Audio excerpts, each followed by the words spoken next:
Diversion tactics. నిన్న నాకు SIT notice ఇచ్చిండు, ఇంకా ఇయాల్లో రేపు కేటీఆర్కి ఇస్తాడు. గంతే కదా నువ్వు ఇచ్చేది, వచ్చిందా? గంతే చేస్తాడు.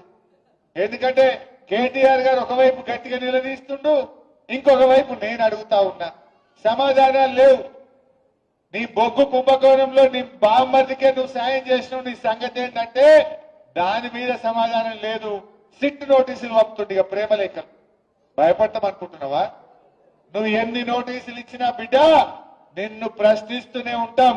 మహాలక్ష్మి ఇచ్చేదాకా అడుగుతాం, రైతు రుణమాఫీ అడిగేదాకా అడుగుతాం, నువ్వు అవ్వాతాతలకు 4000 ఇచ్చేదాకా అడుగుతాం, నువ్వు తులం బంగారం ఇచ్చేదాకా అడుగుతూనే ఉంటాం.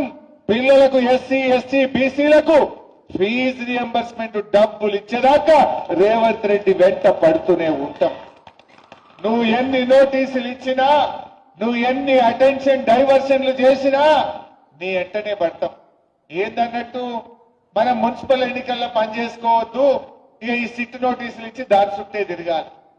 నీ బామ్మర్ది బొగ్గు కుంభకోణం బయటకు రావద్దు, ఈ సిట్ నోటీసుల మీద డైవర్షన్ పాలిటిక్స్ చేయాలి.